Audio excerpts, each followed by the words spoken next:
ఈరోజు school holiday ఇవ్వడం ఏంటి? ఏమో అమ్మా, నాకు తెలియదు. నాకు రమ్య చెప్పింది.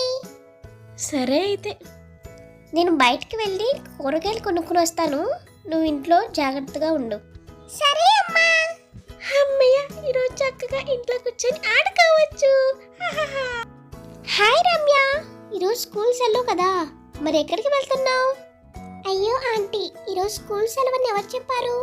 ఈరోజు స్కూల్ ఉందా ఆంటీ? అంటే చింటూ అబద్ధం చెప్పిందా? చింటూ చింటూ, స్కూల్ లేదని ఎందుకు అబద్ధం చెప్పావు?